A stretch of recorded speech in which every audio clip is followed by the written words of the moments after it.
Assalamualaikum warahmatullahi wabarakatuh. Innal hamdalillah nahmaduhu wa nasta'inuhu wa nastaghfiruh wa na'udzu billahi min syururi anfusina wa min sayyiati a'malina may yahdihillahu fala mudhillalah wa may yudlil fala hadiyalah. Asyhadu an la ilaha illallah wahdahu la syarikalah wa asyhadu anna Muhammadan abduhu wa rasuluh la nabiyya ba'dah. Qala Allah Ta'ala fil kitabihil karim. A'udzu billahi minasyaitonir rajim. Bismillahirrahmanirrahim. Ya ayyuhalladzina amanu taqullaha haqqa tuqatih wa la tamutunna illa wa antum muslimun. Ya ayyuhan nasu taqu rabbakumul ladzi khalaqakum min nafsin wahidah wa khalaqa minha zawjaha wa basa minhuma rijalan katsiran wa nisaa'a. Wattaqullaha alladzi tasaaluna bihi wal arham. Innallaha kana 'alaikum raqiba. Wa qala Rasulullah sallallahu alaihi wasallam, fa innal asdaqal hadithi kitabullah wa khairu huda Muhammadin sallallahu alaihi wasallam wa syarrul umuri muhdatsatuha wa kullu bid'atin dalalah. Alhamdulillah, pujian itu hanya untuk Allah Subhanahu wa taala. Marilah kita memuji Allah Subhanahu wa taala.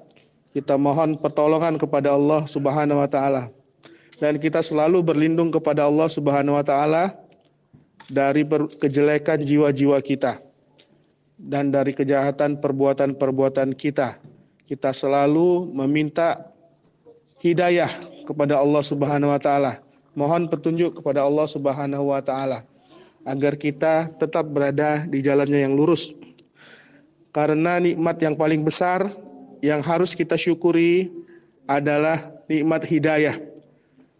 Begitu banyak manusia Allah berikan rezeki berupa harta. Begitu banyak manusia Allah berikan rezeki berupa kesehatan. Tetapi hanya orang-orang yang Allah pilih saja. Hanya Allah memilih orang-orang yang Allah kehendaki saja yang diberikan oleh Allah hidayah sehingga kita bisa menerima agama Islam ini.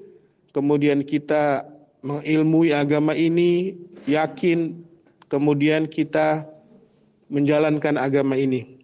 Dan kata Allah Subhanahu wa taala, "Wala tamutunna illa wa antum muslimun." Dan janganlah kalian mati, janganlah kita mati kecuali benar-benar sudah menjalankan agama Islam ini. Alhamdulillah.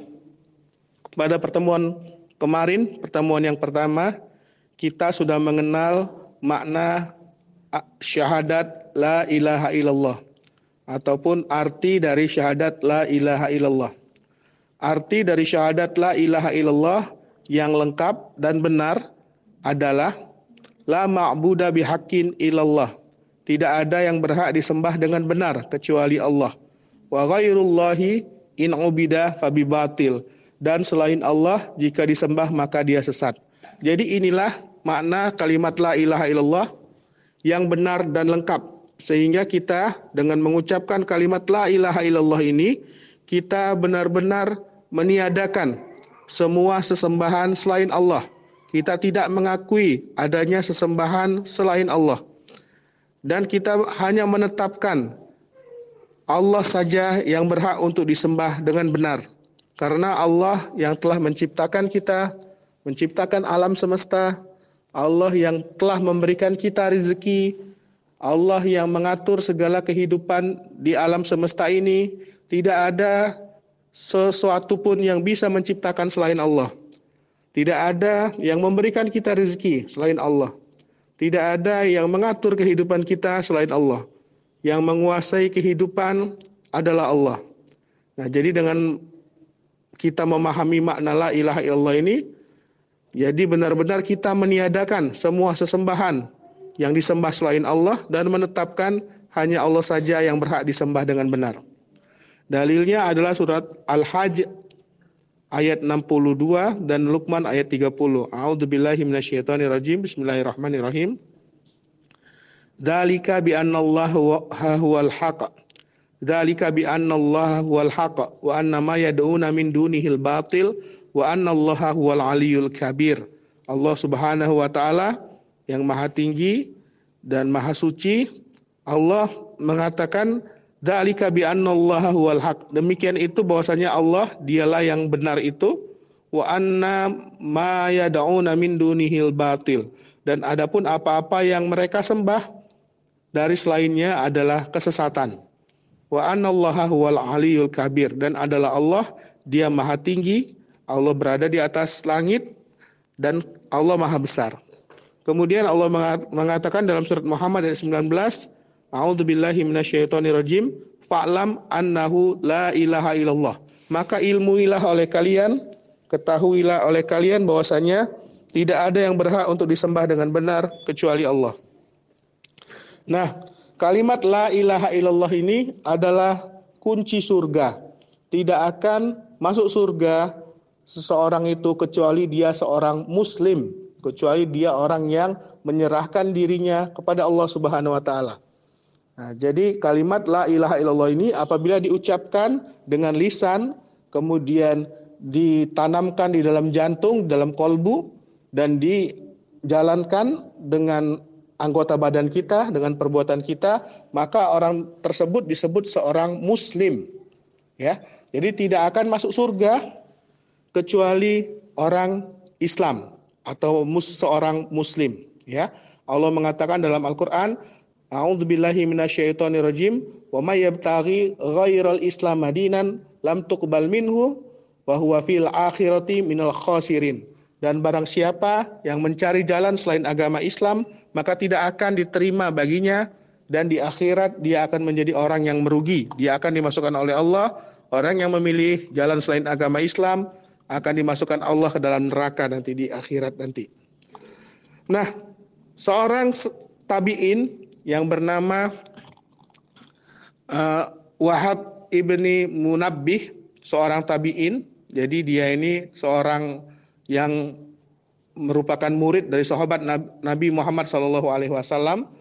Beliau mengatakan benar bahwa kalimat la ilaha illallah ini adalah kunci surga. Ya. Nah, tetapi setiap kunci tentu punya gerigi-geriginya, tentu punya alur-alurnya.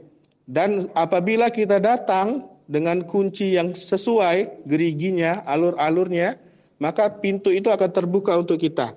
Nah, maka wajib bagi setiap muslim untuk memahami syarat-syarat la ilaha illallah. Nah, jadi kalau diibaratkan kunci, la ilaha illallah itu punya syarat-syaratnya, punya gerigi-geriginya yang harus kita benar-benar pahami dan jalankan agar kalimat la ilaha illallah ini benar-benar kita terima dan kita pahami. Adapun syarat-syarat syahadat la ilaha illallah ada 8. Nah, kita akan bahas satu persatu. Syurutul la ilaha illallah. Syurutu artinya syarat-syarat. Syurutu la ilaha illallah. Syurutu artinya syarat-syarat, ya. Kalau dia satu syarat namanya syartun. Kalau dua syarat syartoni. Nah, kalau syarat-syarat syurutu, ya. Ini adalah jamak namanya, ya. Kalimat jamak takfir. Syurutul la ilaha illallah. Syarat-syarat syahadat la ilaha illallah. Asyartul awal, syarat yang pertama. Syarat yang pertama dari syahadat la ilaha illallah, yang pertama adalah al-ilmu bimaknaha nafyan wa isbatan al-munafi lil jahli. Syarat yang pertama dari syahadat la ilaha illallah adalah al-ilmu. Kita mengetahui, kita berilmu. Bimaknaha, dengan memahami arti dari syahadat la ilaha illallah ini, ya. Jadi kita benar-benar harus belajar, mengilmui, memahami sehingga kita paham makna dari kalimat la ilaha illallah ini. Ini adalah syarat pertama dari syahadat la ilaha illallah, adalah kita berilmu, kita belajar, kita mengetahui sehingga kita tahu makna dari syahadat la ilaha illallah. Makna dari syahadat la ilaha illallah ini seperti yang kita bahas di pertemuan kemarin adalah la ma'buda bihaqqin illallah. Tidak ada yang berhak disembah dengan benar kecuali Allah. Wa ghairullahi, dan selain Allah, in ubida fabibatil. Jika disembah maka dia sesat. Selain Allah, jika disembah maka dia sesat. Dalilnya tadi surat Al-Hajj ayat 62 dan Luqman ayat 30. Ya. Kemudian surat Muhammad ayat 19. Nah, itu adalah makna la ilaha illallah. Dengan memahami makna kalimat la ilaha illallah, kita akan mendapatkan dua syarat, ya. Yang pertama adalah nafian. Nafian. Syarat pertama dari makna la ilaha illallah ini adalah nafian, ya. Nafian artinya kita menafikan atau meniadakan. Meniadakan, menafikan, mendustakan, ya, semua sesembahan selain Allah. Jadi kita tidak mengakui, ya, kalau ada orang yang menyembah batu, ya, orang yang menyembah patung, orang yang menyembah malaikat, orang yang menyembah nabi, ya, kita ada yang menyembah kuburan, kita menafikan itu semua. Kita mendustakan itu semua. Kita tidak mengakui itu semua. Karena selain Allah tidak bisa memberikan manfaat dan tidak bisa mencegah suatu mudarat. Ya, walaupun Nabi Muhammad SAW tidak boleh disembah. Karena Nabi Muhammad itu adalah abduhu wa rasuluh, hamba Allah dan rasulnya. Nabi Muhammad tidak bisa memberikan manfaat, ya, kepada seseorang pun tanpa izin Allah. Bahkan Nabi Muhammad tidak bisa memberikan hidayah kepada pamannya Abu Thalib yang dia cintai. Ya, jadi Nabi Muhammad itu adalah manusia biasa seperti kita, tetapi dia mendapatkan wahyu dari Allah Subhanahu wa taala. Ya, Nabi Muhammad adalah hamba pilihan dari Allah Subhanahu wa taala, ya. Nah, jadi walaupun dia nabi, tidak bisa memberikan manfaat, tidak bisa mencegah mudarat.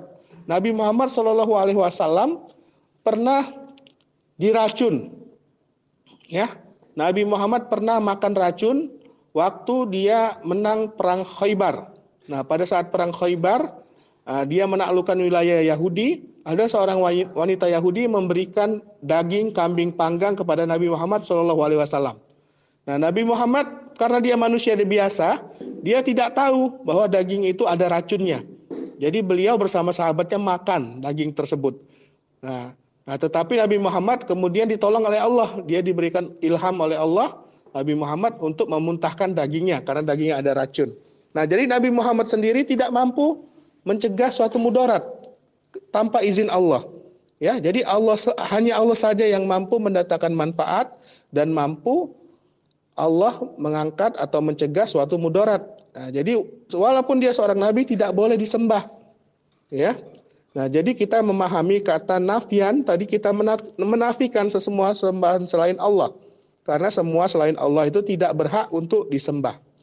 Kemudian makna yang kedua, ya, rukun yang kedua dari syahadat alla ilaha illallah adalah isbatan. Ya, tadi yang pertama adalah nafian, artinya menafikan atau meniadakan semua sesembahan selain Allah. Yang kedua adalah isbatan. Mana penanya, Dek? Dicatat. Dicatat pakai ini HP atau apa, ya. Jadi kalau belajar itu harus dicatat, ya. Jadi kalau kita nggak mencatat, kita lupa nanti, ya. Ada yang bawa pena 2 nggak sama kertas? Tolong kasih ini. Saudaranya ini nggak bawa. Coba pinjam dulu situ pena sama ini. Ya, jadi kita lanjutkan bahwa syahadat la ilaha illallah itu harus kita ilmui, harus kita pahami maknanya. Ada 2, yaitu nafian, kita menafikan semua sesembahan selain Allah. Ada penanya sama kertas? Kasih siapa namanya? Iya. Kita menafikan semua sesembahan selain Allah, ya. Jadi catat ini, Dek, ya. Syarat la ilaha illallah ada 8, ya. Yang pertama adalah asyartul awal, syarat pertama adalah al-ilmu. Artinya berilmu atau mengetahui, ya, atau belajar, ya. Bimaknaha, dengan mengetahui maknanya, dengan mengetahui artinya. Dengan berilmu kita akan mengetahui artinya dari syahadat la ilaha illallah. Ada 2, ya. Ada 2 komponen. Yang pertama nafian, yaitu kita menafikan, meniadakan semua sesembahan selain Allah.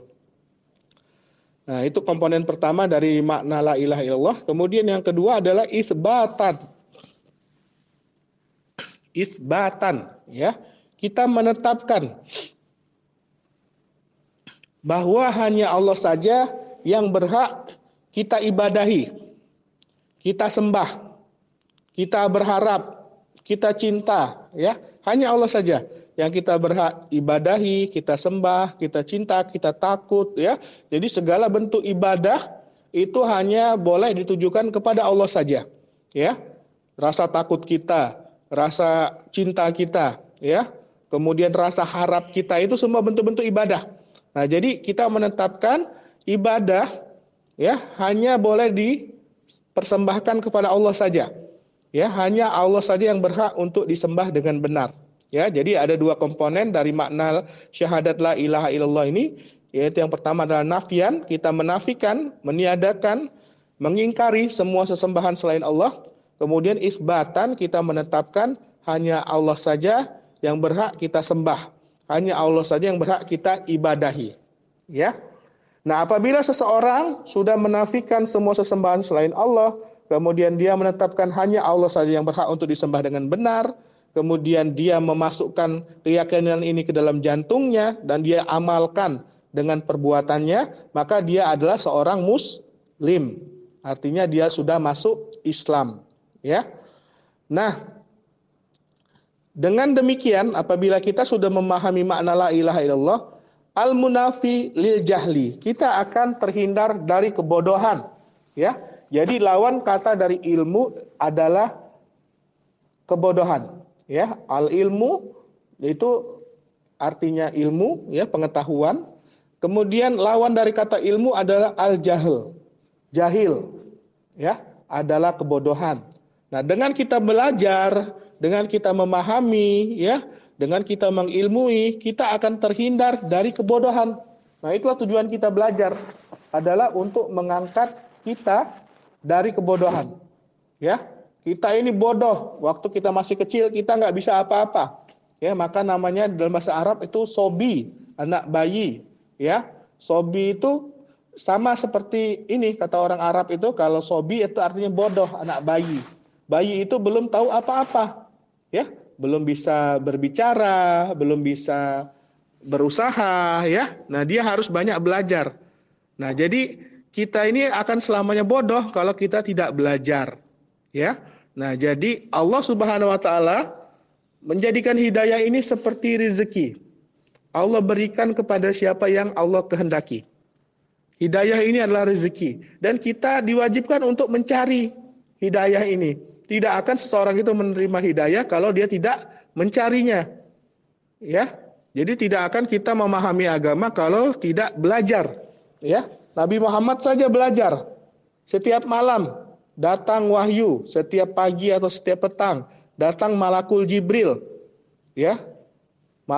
Malakul Jibril itu utusan dari Allah untuk menyampaikan agama kepada Nabi Muhammad SAW. Diajarkan, ya, oleh Malakul Jibril Nabi Muhammad. Setiap sore, setiap pagi datangnya wahyu, ya, selalu dibimbing. Nah, Nabi Muhammad pun belajar. Ya, dan kemudian Nabi Muhammad menyampaikan risalah dari Allah kepada sahabat-sahabatnya. Sahabat-sahabat dulu belajar, rela dia meninggalkan kampung halamannya berhijrah dari Mekah ke Madinah. Sahabat itu mengikuti Nabi Muhammad SAW, meninggalkan keluarganya, meninggalkan harta bendanya, pekerjaannya, meninggalkan rumahnya, meninggalkan hewan ternaknya, ya, untuk belajar kepada Nabi Muhammad SAW, ya, agar mereka paham dengan agama. Itu bentuk pengorbanan para sahabat Nabi Muhammad SAW, ya. Nah, jadi mereka tidak ridho, mereka tidak senang dengan harta bendanya, ya, dengan keluarganya, dengan tempat tinggalnya, ya. Mereka lebih memilih untuk belajar bersama Rasulullah SAW hijrah ke Madinah. Mereka meninggalkan itu semua karena mau belajar, ya. Nah, jadi kita harus yang pertama memahami syarat syahadat la ilaha illallah ini. Yang pertama adalah berilmu. Kita harus belajar sehingga kita paham makna dari kalimat la ilaha illallah ini. Ada dua. Yang pertama adalah nafian, kita meniadakan semua sesembahan selain Allah, wa itsbatan, dan kita menetapkan hanya Allah saja yang berhak untuk disembah dengan benar, hanya Allah saja yang berhak untuk diibadahi, ya. Nah, banyak orang yang dia mengucapkan kalimat la ilaha illallah ini tapi tidak paham maknanya. Ya, dia mengucapkan kalimat la ilaha illallah ini, manusia sekarang ini tidak paham maknanya. Dia mengucapkan la ilaha illallah tetapi dia bersama menyembah Allah, dia masih melakukan perbuatan-perbuatan menyembah yang lain, ya. Seperti memberikan sesajen yang kita sering lihat di masyarakat, ya. Kemudian dia percaya tahayul. Dia percaya bahwa ada sesuatu yang bisa membuatnya sial, tatoyur, ya. Kemudian banyak perbuatan-perbuatan musyrik lainnya. Nah, ini harus kita pahami dan harus kita hindari, ya. Nah, jadi mengucapkan kalimat la ilaha illallah ini harus kita ketahui maknanya, ya. Allah Subhanahu wa taala mengatakan dalam Al-Qur'an surat Muhammad ayat 19, A'udzubillahi minasyaitonirrajim, fa'lam annahu la ilaha illallah. Nah, di sini Allah mengatakan fa'lam annahu la ilaha illallah wastaghfir lidzambik. Allah memerintahkan kepada kita, maka ilmuilah, maka ketahuilah bahwasannya tidak ada yang berhak untuk disembah dengan benar kecuali Allah. Dan beristighfarlah, mohon ampunlah kepada Allah atas dosa-dosamu. Ya. Nah, jadi Allah memerintahkan kepada kita berilmu dulu, baru kita beramal. Tidak boleh kita melakukan ibadah tanpa ada ilmu. Ya. Nah, jadi kita mau sholat harus tahu dulu ilmu sholat itu bagaimana. Ya, kita harus pertama berwudu dulu, kemudian baju kita bersih, kemudian menghadap kiblat. Ya. Ada banyak syarat-syarat sholat itu, ada 13, harus dipahami semua. Bagaimana orang bisa sholat tanpa ilmu, tanpa belajar? Bagaimana orang bisa masuk surga tanpa ilmu? Sedangkan kita di dunia ini saja, untuk kita lulus sekolah harus belajar. Harus ada ujiannya. Harus kita bersusah payah belajar, siang dan malam. Ya. Nah, ini kita mau masuk surganya Allah. Kita kepingin kita diselamatkan oleh Allah dari neraka dan dimasukkan Allah ke dalam surga nantinya. Ya. Nah, bagaimana mungkin kalau kita tidak belajar agama? Nah, jadi Allah memerintahkan kepada kita adalah berilmu dulu. Fa'lam, ketahuilah oleh kalian annahu la ilaha illallah. Ilmuilah oleh kalian bahwasanya tidak ada yang berhak disembah dengan benar kecuali Allah. Wastaghfir lidzambik. Baru kemudian Allah memerintahkan kepada kita mohon ampun atas dosa-dosa kita. Ya. Nah, itulah sebabnya Imam Al-Bukhari radhiyallahu anhu, beliau menyusun kitab Shahihul Bukhari, ya. Nah, beliau menempatkan bab pertama di dalam suratnya, di dalam kitabnya itu setelah bab turunnya wahyu adalah babul ilmi, bab ilmu dulu. Qoblal qauli wal amali. Jadi bab ilmu itu bab nomor 2. Imam Al-Bukhari menyusun Kitabul Shahih Bukhari, ya, menaruh bab ilmu itu di nomor 2. Bab pertama itu tentang turunnya wahyu Nabi Muhammad SAW, bagaimana caranya, ya. Nah, bab kedua adalah bab berilmu. Baru setelah bab ilmu, bab iman, bab sholat, ya, bab zakat dan lain-lain. Nah, itu pentingnya, ya. Jadi kita harus berilmu dulu, baru kita berkata dan berbuat, ya. Nah, dengan ilmu itu akan mendatangkan keyakinan kepada kita. Akan masuk keyakinan itu ke dalam jantung kita. Dengan berilmu, ya, kita mengetahui bahwasanya hakikat penciptaan manusia itu adalah untuk beribadah kepada Allah. Allah mengatakan, wa ma khalaqtul jinna wal insa illa liya'budun. Nah, kita sudah mengetahui dan kita yakin. Nah, kemudian baru kita menerima, ya, semua ketetapan Allah. Oh, memang kita ini hamba Allah. Kita harus menyembah Allah saja, tidak boleh menyembah yang lain. Jadi tujuan kita hidup di dunia ini untuk beribadah. Kita akan menerima dan kita baru akan mengerjakan semua perintah Allah dan meninggalkan semua larangan Allah. Nah, jadi ilmu dulu, ya. Kenapa iblis itu diusir oleh Allah dari surga? Ya, karena dia tidak berilmu. Jadi Allah menurunkan ilmu itu kepada Nabi Adam. Ya. Allah mengajarkan kepada Nabi Adam semua ilmu, ya. Nah, jadi kemudian Allah mengatakan kepada malaikat dan semua yang ada ini ya, termasuk iblis, sebutkan kata Allah. Apa ini? Apa ini? Ciptaan-ciptaan Allah. Ya mereka nggak bisa menyebutkan karena mereka nggak ada ilmunya. Nah kemudian Allah memerintahkan kepada Adam, wahai Adam, sebutkan. Dan Nabi Adam bisa menyebutkannya karena Nabi Adam Allah bekali ilmu. Ya.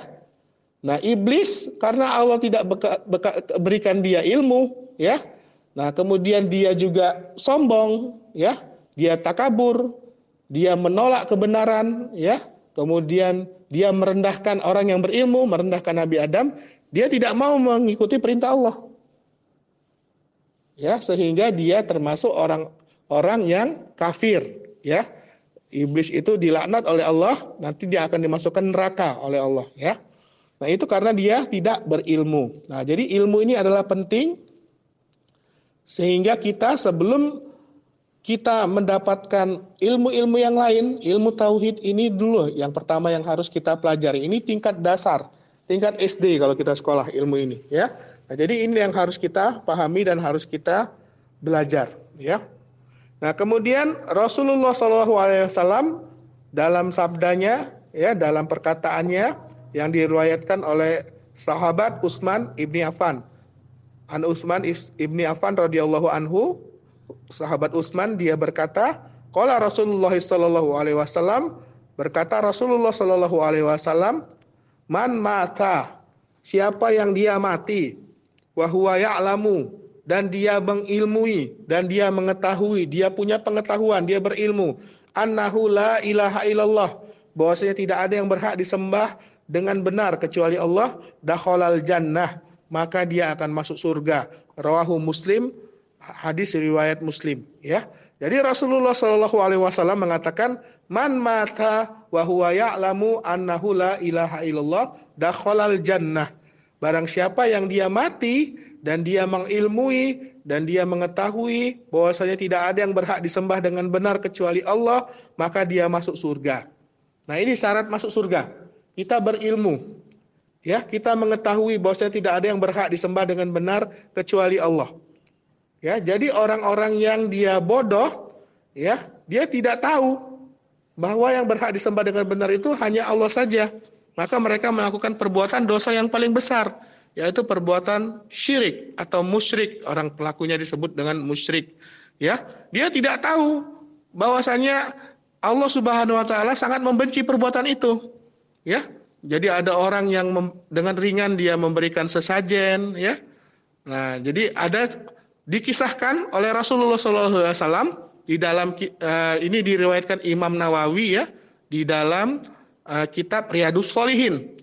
Ada orang yang masuk surga karena lalat, seekor lalat. Ada orang yang masuk neraka karena seekor lalat.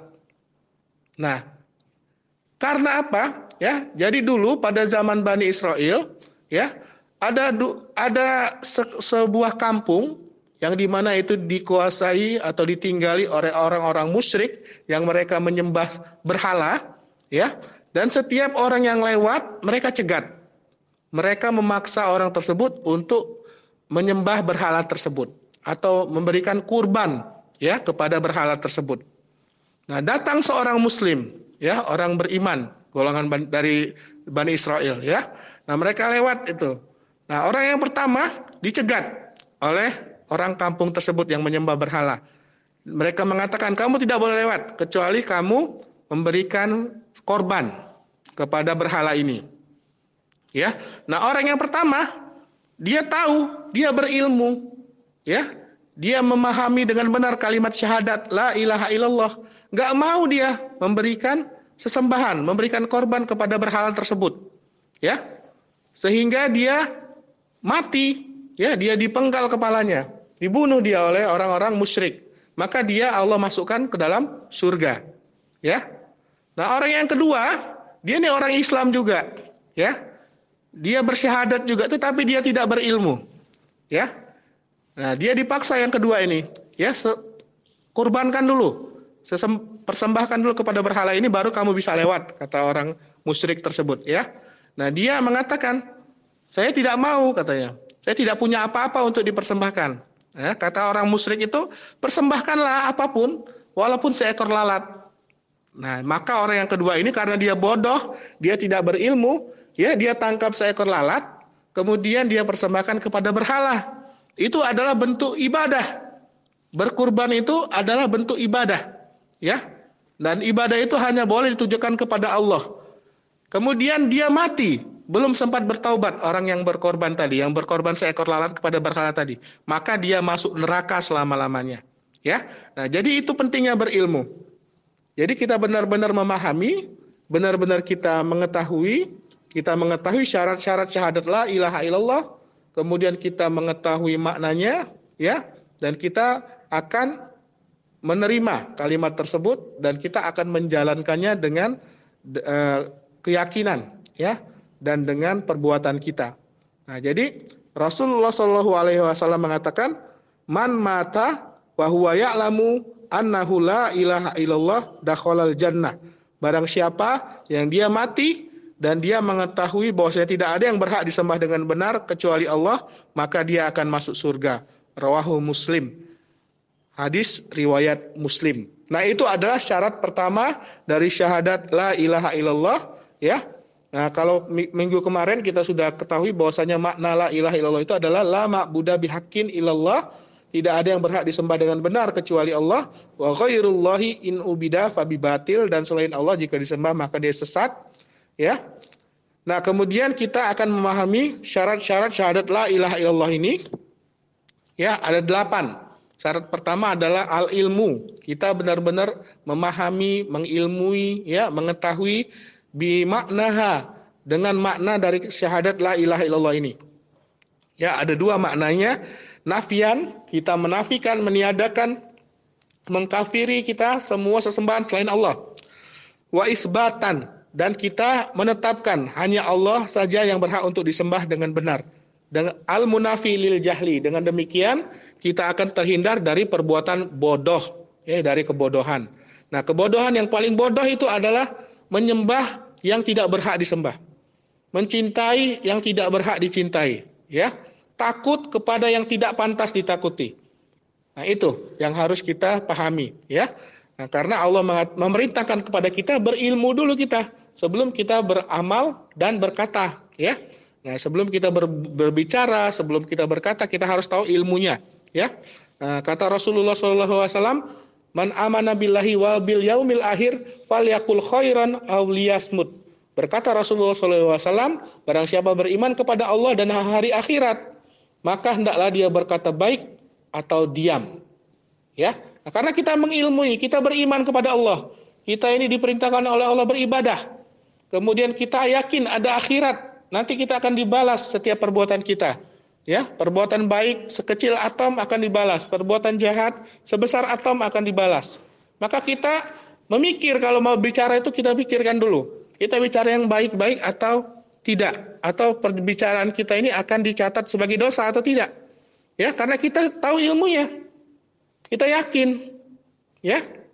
Kemudian kata Rasulullah banyak seperti itu, ya. Man amana billahi wa bil yaumil akhir fala yu'zi jarahu. Barang siapa yang beriman kepada Allah dan hari akhirat, maka hendaklah jangan mengganggu tetangga.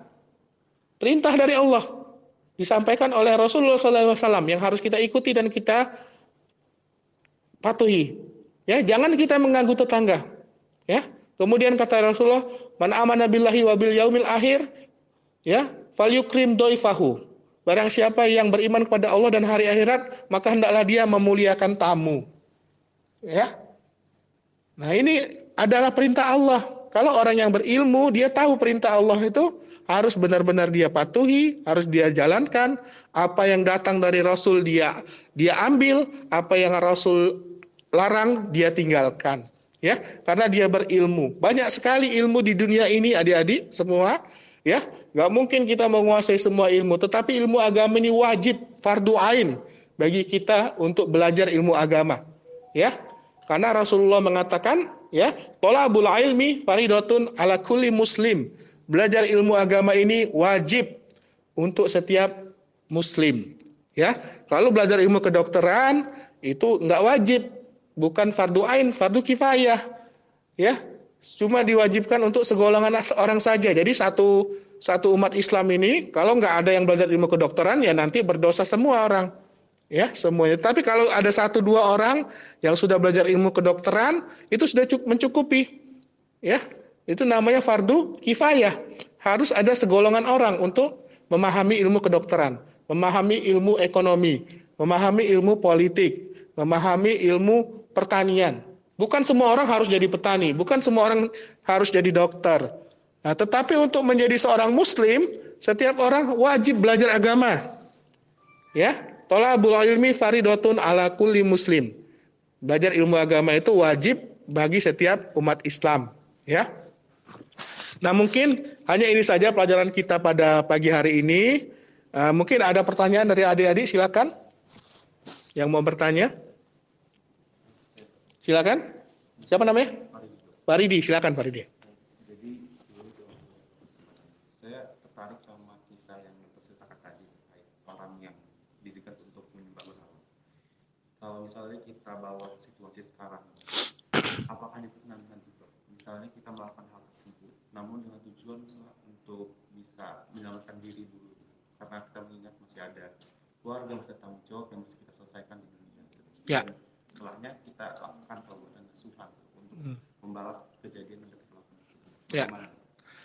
Ya, pertanyaan yang bagus ya Faridi ya. Faridi, untuk hal tersebut, untuk perbuatan syirik itu adalah perbuatan yang paling dibenci oleh Allah. Allah mengatakan innallaha la yaghfiru an yushraka bihi wa yaghfiru ma duna dzalik liman yasha. Allah dia akan mengampuni semua dosa selain dosa syirik, ya. Allah tidak akan mengampuni dosa perbuatan syirik dan Allah akan mengampuni dosa-dosa lain selain perbuatan syirik bagi orang yang Allah kehendaki. Nah, jadi perbuatan syirik itu benar-benar dilarang, tidak boleh. Ya. Dan kata Rasulullah SAW, la tusyrik billah, jangan kalian mempersekutukan Allah, walaupun kalian dibakar, walaupun kalian dicincang, walaupun kalian ditembak, jangan kalian mempersekutukan Allah, nggak boleh sama sekali, ya, nggak boleh kita, ya. Tetapi kalau untuk perbuatan maksiat yang lain, misalkan, ya kita dipaksa untuk seperti sahabat Amr, ya. Amr yang ini yang dulu dia disiksa oleh kafir Quraisy untuk dia mencela Nabi Muhammad, ya. Nah, tetapi di jantungnya, di kolbunya dia tidak mengakui itu, ya. Karena terpaksa ingin melindungi nyawanya, dia mencela Nabi Muhammad. Itu perbuatan dosa, ya. Nah, tetapi masih dimaafkan oleh Allah, ya, masih diberikan oleh Allah kesempatan untuk bertobat karena memang dia dipaksa, ya. Jadi kalau kita dipaksa, misalkan kita dipaksa makan babi, ya, kalau enggak kamu kubunuh, ya makan, enggak apa-apa. Karena itu perbuatan dosa selain perbuatan syirik. Tetapi kalau disuruh menyembah selain Allah, jangan. Itu tidak boleh. Nabi berpesan, la tusyrik billah, jangan kalian mempersekutukan Allah, walaupun kalian dibakar, walaupun kalian dibunuh, ya. Jadi dulu ada kisah Ashabul Ukhdud, kisah orang-orang yang ada di parit, ya. Nah, dulu jadi di zaman Bani Israel dulu ada seorang pemuda, ya, yang dia ditugaskan oleh raja untuk belajar ilmu sihir. Ya, ini dalam kitab Riyadhus Shalihin juga kalau nggak salah, ya. Nah, dia dipaksa untuk belajar ilmu sihir. Nah, kemudian dia bertemu dengan seorang ahli agama Islam, ya, di kalangan Bani Israel, seorang rohib, ya. Nah, kemudian dia belajar juga dengan rohib tersebut, dan dia lebih tertarik belajar ilmu agama. Nah, sehingga ini diketahui oleh rajanya, ya. Nah, kemudian dia mau dibunuh oleh raja tersebut kalau dia tidak mau meninggalkan agama Islam, ya.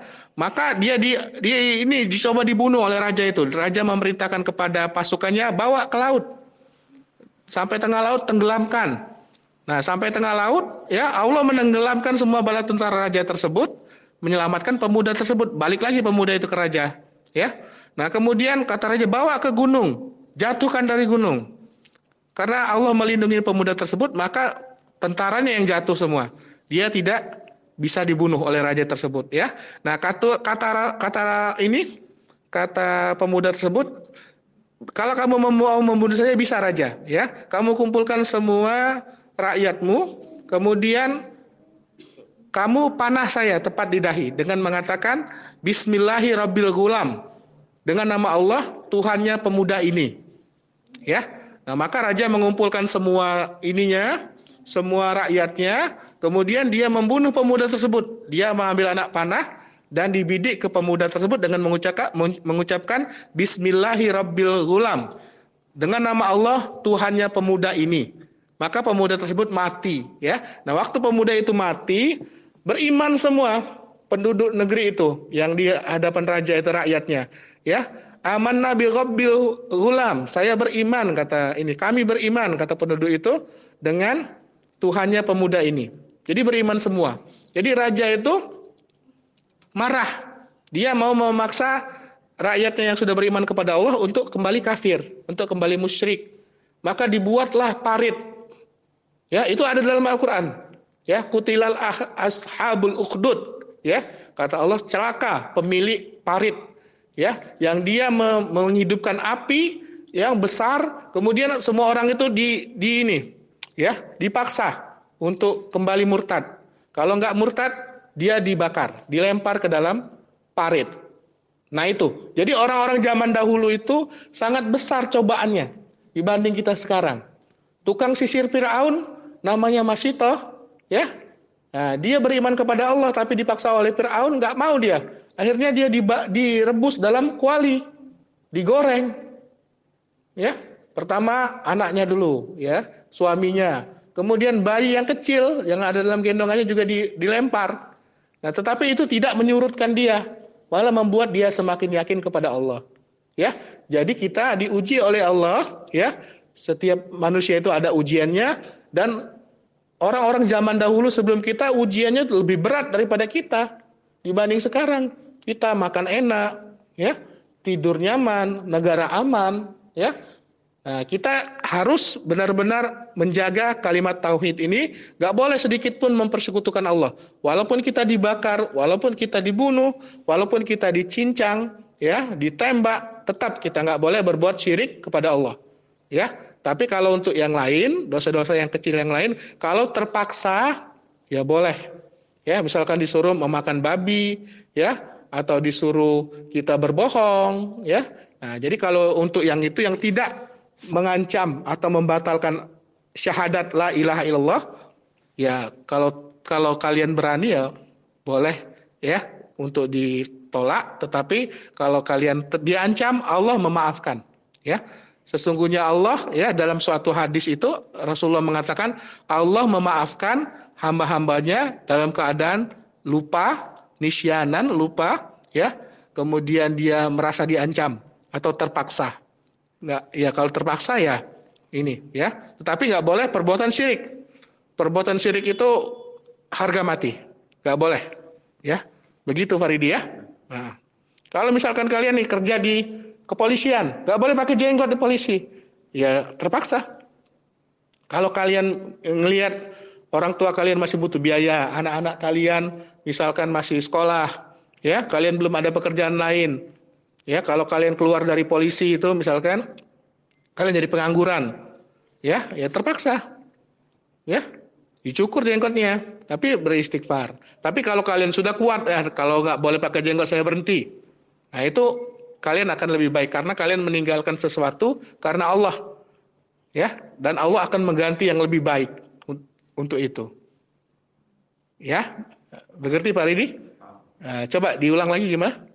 Jadi kalau misalnya untuk dosa syirik itu nggak boleh sama sekali. Nah, tidak ada toleransi. Tapi kalau misalnya dosa kecil lain kayak makan babi dan lainnya, itu apabila mengancam nyawa dilakukan. Ya, Allah masih mengampuni, ya. Bertaubat, ya. Innallaha la yaghfiru an yushraka bihi wa yaghfiru ma duna dzalik liman yasha. Allah, dia tidak mengampuni dosa syirik, tetapi Allah mengampuni dosa perbuatan lain bagi orang yang dia kehendaki. Ya. Nah, bagaimana orang yang sudah berbuat syirik? Dia harus bertaubat nasuha. Karena taubat itu masih Allah terima sebelum nafasnya sampai di tenggorokan atau sebelum matahari terbit dari barat. Ya. Makanya kita harus bertaubat terus-menerus. Ya, kita berlindung kepada Allah. Ya. Ya Allah, kami berlindung padamu dari dosa perbuatan syirik, ya Allah. Kita berdoa kepada Allah terus-menerus. Dan kita harus berilmu, benar-benar memahami makna kalimat la ilaha illallah ini. Benar-benar kita menafikan semua sesembahan selain Allah, menetapkan hanya Allah saja yang berhak disembah dengan benar, ya. Dan kemudian kita akan terhindar dari perbuatan bodoh, ya. Jadi orang yang berdosa itu adalah orang yang bodoh sebenarnya. Jadi tidak akan seorang itu berzina kecuali dalam keadaan berzina dia beriman. Ya, tidak akan seorang itu mencuri kecuali saat dia mencuri itu dia beriman. Jadi kalau dia berbuat dosa itu lagi bodoh dia itu, ya. Karena dia kurang belajar, ya. Jadi untuk mengangkat kita dari kebodohan, untuk menyingkirkan kebodohan dari kita, kita harus belajar, ya. Ada lagi pertanyaan yang lain adik-adik? Yang dari perempuan? Ya, jadi belajar ilmu agama ini wajib bagi setiap muslim. Ya, kalian saja mau jadi sarjana kedokteran, mau jadi dokter, belajar siang dan malam. Nah, bagaimana kita yang mau selamat, ya, mau diselamatkan oleh Allah, cita-cita kita itu dari neraka dan dimasukkan Allah dalam surga. Tentu kita harus lebih giat lagi belajarnya, ya. Kalau tidak ada lagi yang mau bertanya, kita cukupkan kajian pada pagi hari ini. Insya Allah Sabtu depan, karena ada OSC, Sabtu depan kita mulai jam 6 ya. Karena ada OSC UKMPP di jam 7, saya menguji OSC jam 7. Ya, insya Allah jam 6 sudah di sini ya adik-adik ya. Jadi kita mulai kajiannya. Jadi jam 6 kurang 10 sudah di sini ya. Insya Allah. Kita tutup kajian kita pada pagi hari ini.